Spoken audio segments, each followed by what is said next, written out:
Good morning to all of you.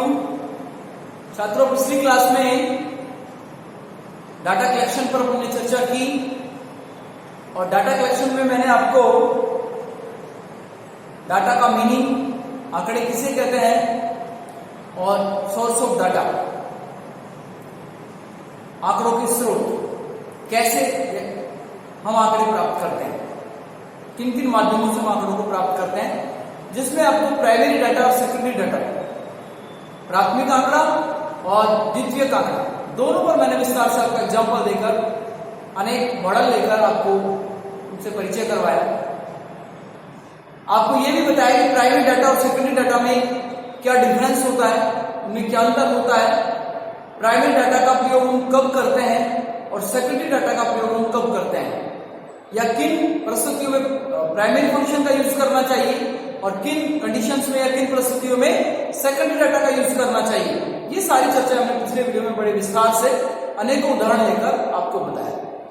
आज के video में हम जो चर्चा करेंगे वो करेंगे कि हम आंकड़ों को कैसे संग्रहित करते हैं, हम आंकड़ों को कैसे संग्रहित करते हैं, उनको कैसे इकट्ठा करते हैं और उसके मेथड क्या है।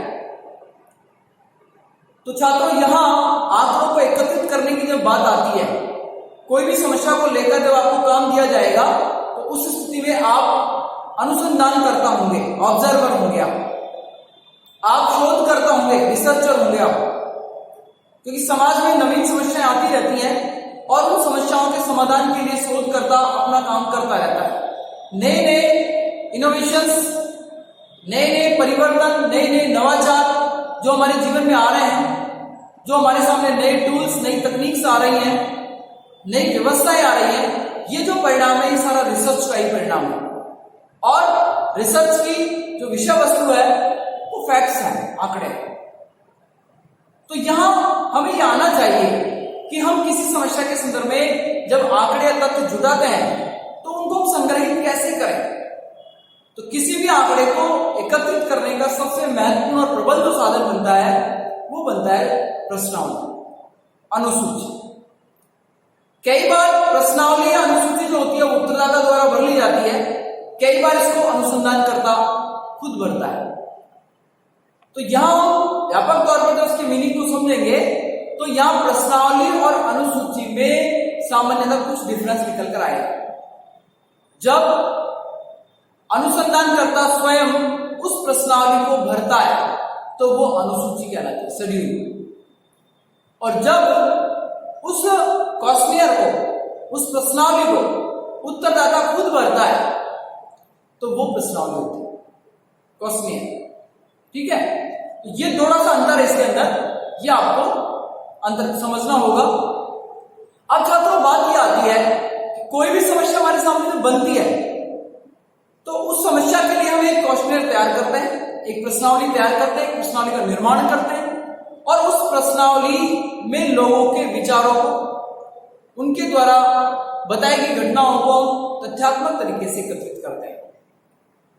अब बहुत सारी समस्या हमारे जीवन में है, जैसे कोविड का जो टाइम है, इसमें ही हमारे सामने बहुत सारी चुनौतियां हैं।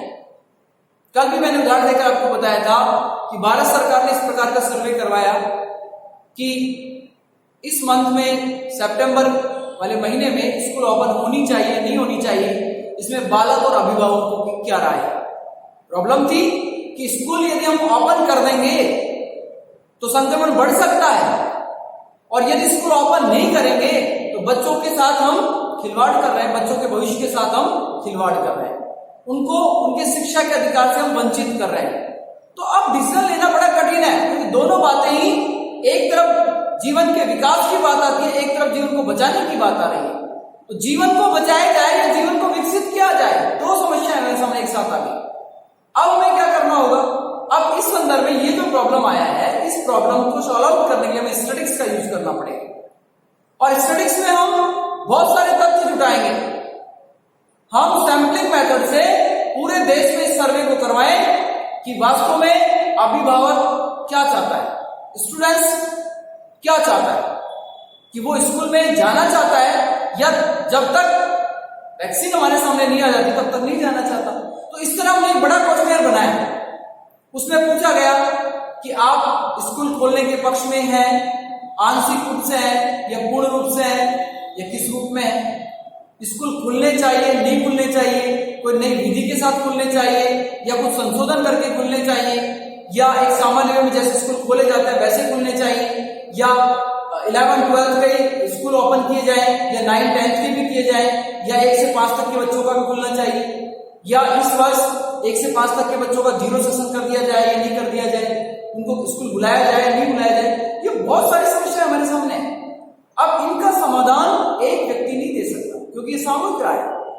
इसके लिए हमने क्वेश्चनर का निर्माण किया, बहुत सारे प्रश्न बनाए और उन प्रश्नों का हमने ई कांटेक्ट के माध्यम से, उसमें आपका नेट बैंकिंग भी हो सकता है, उसमें आप मैसेज के माध्यम से भी कर सकते हैं, ई अलर्ट के माध्यम से भी आप कर सकते हैं, फेसबुक, ट्विटर, इंस्टाग्राम, ये विभिन्न प्रकार की व्हाट्सएप, ये सोशल साइट्स हैं, इनके माध्यम से भी हम कर सकते हैं।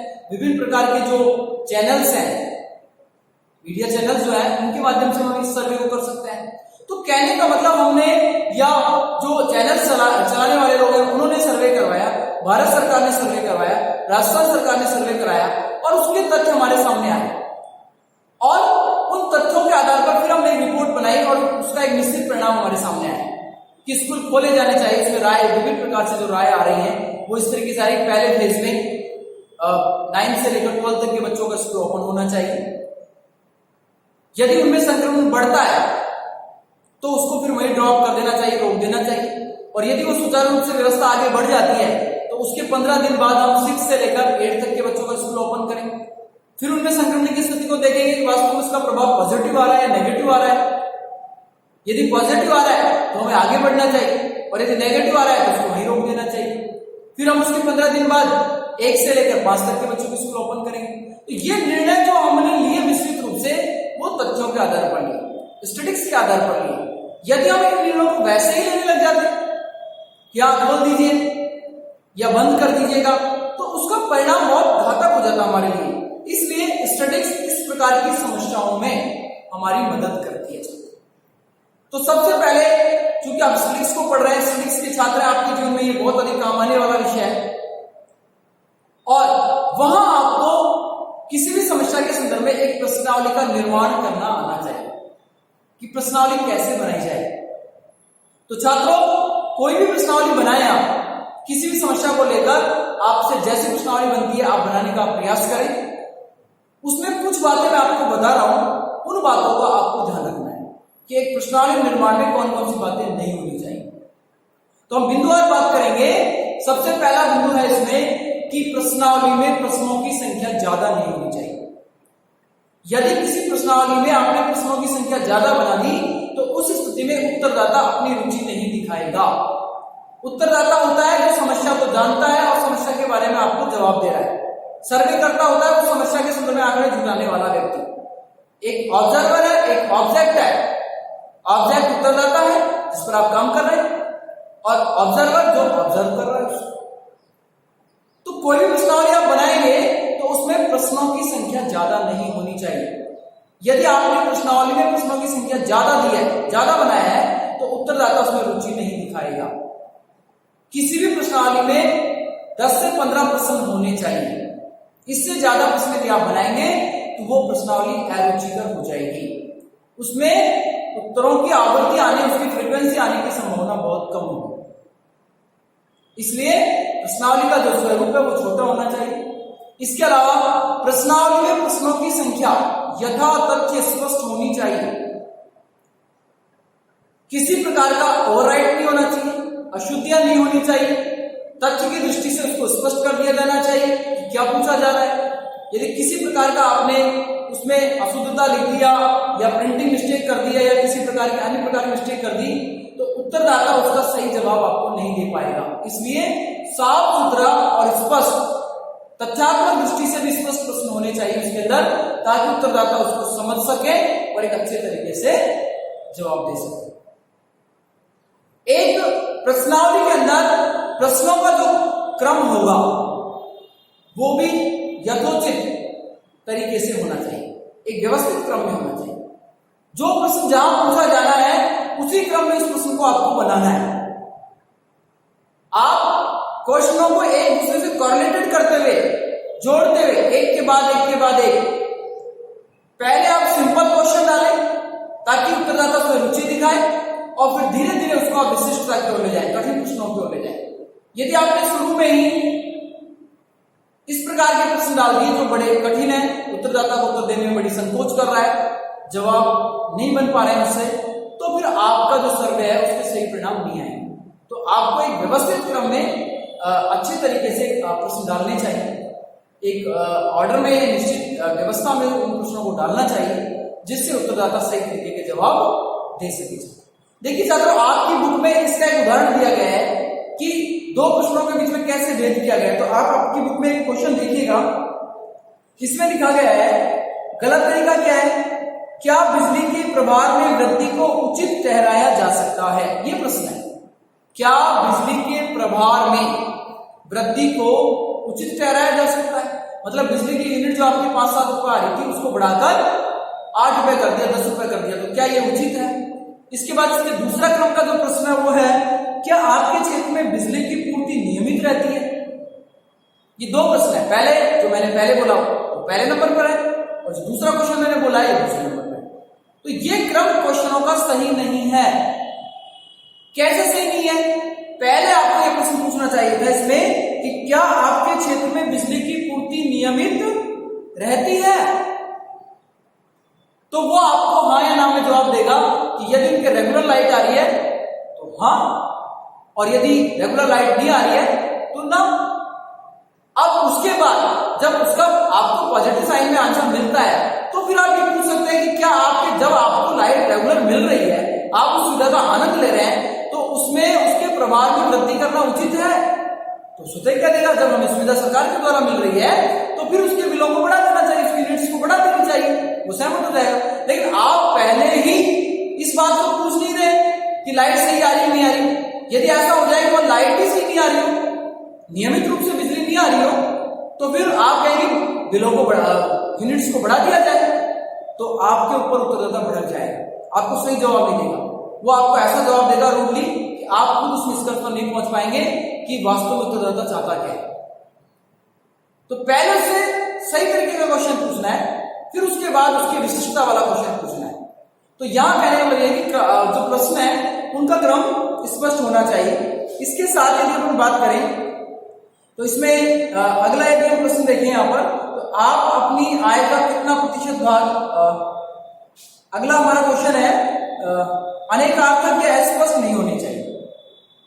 प्रश्नावली में जो प्रश्न बनाए उसमें एक प्रश्न के अनेक अर्थ निकल जाए या स्पष्ट हो, उत्तरदाता उस चीज को नहीं समझ पाए कि वास्तव में पूछ क्या रहा है, तो ऐसी स्थिति में हमें सही जानकारी मिलना संभव नहीं होगा। इसका उदाहरण दिया गया है, देखो यहां पर, और ये कहा गया है कि क्या आप प्रति माह पुस्तकों पर बहुत पैसा खर्च करते हैं।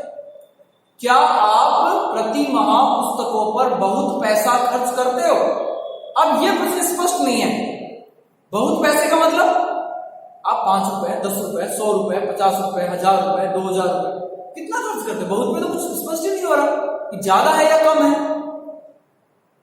तो कहने का ये प्रश्न अनेकार्थक में है और स्पष्ट भी नहीं है। प्रश्न क्या होना चाहिए, प्रश्न होना चाहिए कि आप प्रति माह पुस्तकों पर कितना खर्च करते हैं, और विकल्प दे दें हम 200 रुपए से कम, 200 से 500, 500 से 1000, 1000 से 1500, ये 4 विकल्प आपको दे दिए गए।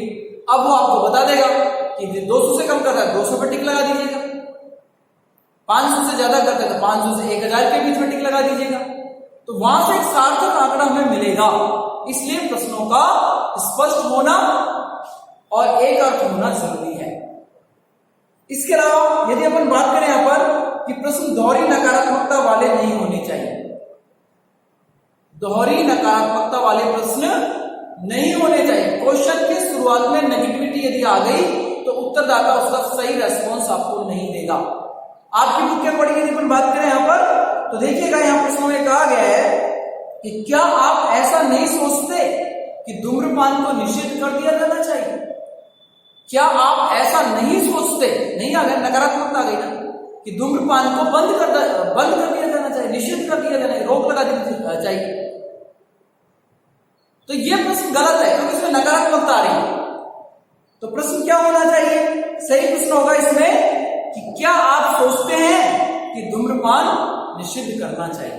तो कहेगा यस, क्योंकि बुराई है, इसको बंद कर देना चाहिए।